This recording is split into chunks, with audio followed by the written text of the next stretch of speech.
Bismillahirrahmanirrahim. Assalamu alaikum wa rahmatullah. Dans cette vidéo, nous allons voir ensemble encore 10 miracles scientifiques du jeûne du mois du Ramadan, la troisième partie. Je vous exhorte à regarder la vidéo jusqu'à la fin. J'ai un petit message à passer à la fin, Inch'Allah. Donc, sans trop tarder, je rentre direct dans le vif du sujet. Le premier miracle ici. Le jeûne est la première arme à utiliser en médecine préventive.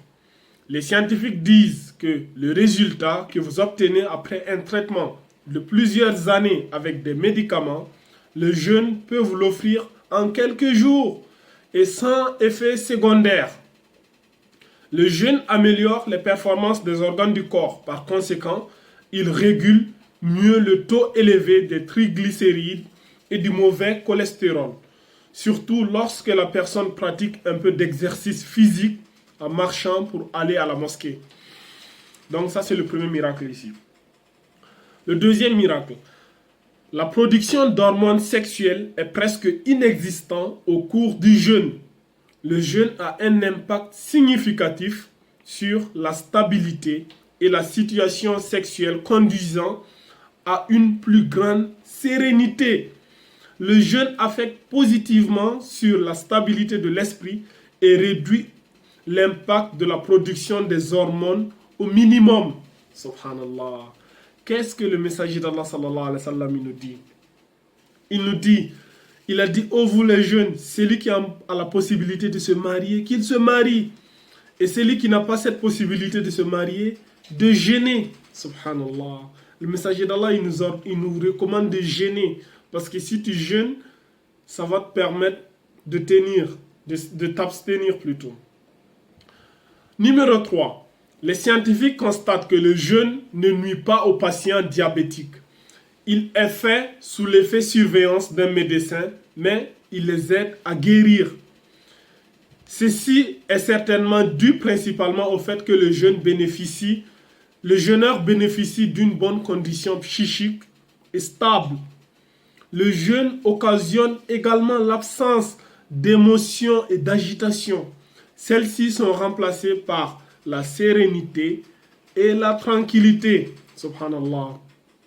Ce qui contribue à réguler l'activité du corps tout entier et le rend plus fort et plus efficace contre les désordres liés au diabète et au dysfonctionnement du pancréas. Subhanallah. Numéro 4. Des scientifiques ont étudié l'effet curatif du jeûne. Ils ont trouvé des résultats étonnants. Ils soulignent que le jeûne est la meilleure manière d'éliminer les toxines accumulées dans les cellules. Le jeûne a des effets étonnants car il opère un entretien des cellules de l'organisme. Le jeûne est le moyen le plus efficace pour éradiquer les maladies dues à des virus et des bactéries. Il serait étonnant pour nous d'apprendre qu'il y a des centres spécialisés en Europe qui utilisent le jeûne comme remède, notamment dans certains pays dont je vais éviter de citer les noms parce que ces pays ne sont pas à la mode en ce moment. De nombreuses guérisons ont été constatées sur des cas qui étaient considérés comme incurables par la médecine moderne. Subhanallah. Allah il nous dit wa antasumu khayrun lakum. Si vous jeûnez, cela est bien meilleur pour vous, si vous le saviez.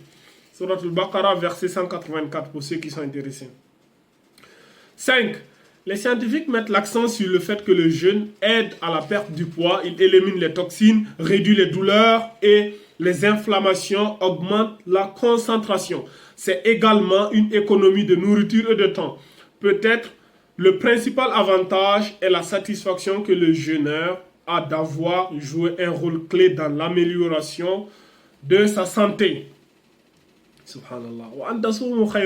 Si vous jeûnez, c'est meilleur pour vous si vous le saviez. 6. Des études confirment que le meilleur moment pour arrêter de fumer, c'est pendant le mois du Ramadan. Subhanallah. Alors, ça c'est un message à tous les dragons qui sont en ville. Le meilleur moment d'arrêter de fumer, Akhi, c'est maintenant. C'est le meilleur moment. Fixe-toi comme objectif un mois sans clope.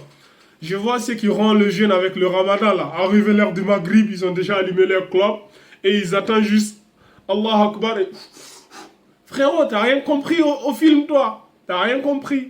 L'objectif, c'est de te purifier. C'est ce moment-là que tu dois combattre ton âme pour arrêter de fumer. Fixe-toi juste comme un objectif. 1 mois sans fumer. Wallah, si tu arrives à tenir 1 mois sans fumer, ça va te faciliter pour tout le reste de ta vie. Ça, c'est un objectif que je vous suggère à faire parce que vous allez dire, ouais, c'est compliqué d'arrêter de fumer, c'est compliqué. Frère, le ramadan va t'aider. Le jeûne nettoie les cellules du corps des toxines causées par le tabagisme. Ce mois aide les personnes qui souhaitent d'arrêter de fumer. Ça, c'est pas moi qui le dis, hein, c'est les scientifiques.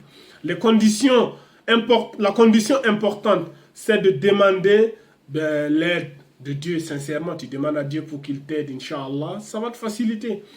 Et nous serons étonnés de savoir que les non-musulmans utilisent le jeûne pour traiter le tabagisme.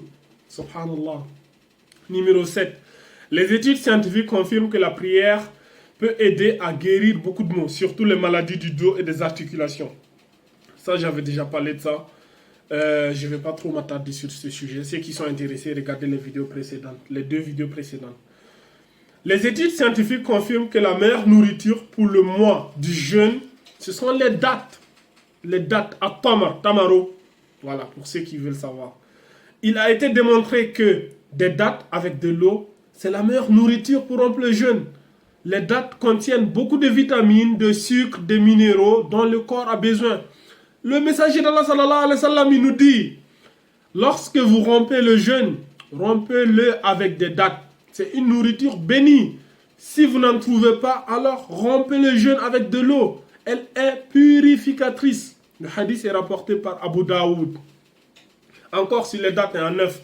Les dattes permettent de réguler le fonctionnement du foie et le débarrasse des toxines. Subhanallah. Lorsque le jeûneur a été associé avec une rupture de celle-ci, il constitue un des meilleurs médicaments naturels pour l'entretien et le nettoyage du foie des toxines qui s'accumulent. Les chercheurs ont confirmé que dans des études récentes, lorsque les dattes sont prises régulièrement, cela constitue une prévention contre les maladies qui affectent le foie. C'est ce que le messager d'Allah sallallahu alayhi wa sallam nous dit, de rompre le jeûne avec les dattes. Encore, une autre étude sur les dattes. En 10, les dattes contiennent un nombre important de vitamines, de minéraux et de sucres qui sont facilement assimilables.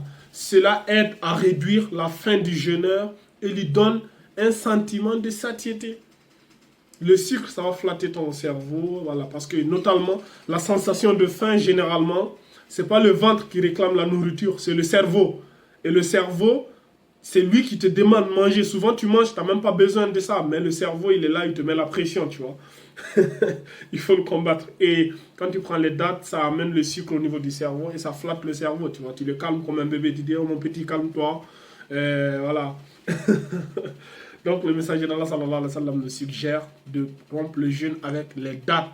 Les dattes, il y en a, ils rompent le jeûne, il faut rompre légèrement. Il y en a, ils vont aller acheter du poulet, de la viande, frère. Tu vas te blesser toute la journée sans manger. Tu viens direct, tu rentres dans la viande, frère. C'est pas la bagarre, tu vois. Calme-toi, romps avec des dattes, de l'eau. Laisse ton estomac s'étirer, se reposer, un petit thé. Et après, plus tard, après Isha au Maghrib, tu peux manger, frère. Tu vois. Il y en a pendant le ramadan, ils grossissent. Et c'est pas possible. Comment c'est possible de grossir pendant le ramadan, frère? Il y en a, quand il arrive l'heure de iftar, frère, il va manger comme si il était en guerre, frère. Non. Donc, j'arrive au thème de cette série. Les 3, j'avais promis 30 miracles. On en a fait 30. Et franchement, je remercie Allah. Je demande à Allah qu'il accepte de notre part. Allah nous dit, Innama yataqabbalallahu minal muttaqin. Alors, pour terminer, le message que je voulais passer, ceux qui sont intéressés par des lives, n'hésitez pas à m'envoyer un message, que ce soit sur Facebook, Messenger, Instagram ou par mail. Je réponds à tout le monde, français. Je parle aussi des langues africaines. Hein. Moi, je suis né au Burkina Faso, j'ai grandi là-bas, donc du coup, je parle la langue Moré. J'ai dit Moré, pas Maoré. Hein. Maoré, c'est Comores, Mayotte, Madagascar, dans ces régions du monde, dans les îles. Moré, ça c'est au Burkina Faso, le pays de Thomas Sankara. Donc, Mamgomda Moré, n'hésitez pas à m'envoyer si vous voulez des lives en Moré. Je parle la langue Pula, ou Fulfulde, on peut appeler ça comme vous voulez, de par mes origines guinéennes, mais de Hala Pula, mais de Nana Pula. Donc n'hésitez pas aussi ceux qui veulent des lives en poula. En français, bon, français c'est la langue que tout le monde comprend, généralement dans les pays Afrique francophone. Voilà, c'est tout ce que je voulais dire. N'hésitez pas. Inch'Allah ta'ala, nous allons planifier ensemble et voir les disponibilités. Et Inch'Allah, ça va le faire. هذا وأعلم والله عز وجل على وأعلم سبحانك اللهم وبحمدك أشهد أن لا إله إلا أنت أستغفرك وأتوب إليك وآخر الدعوانا الحمد لله رب العالمين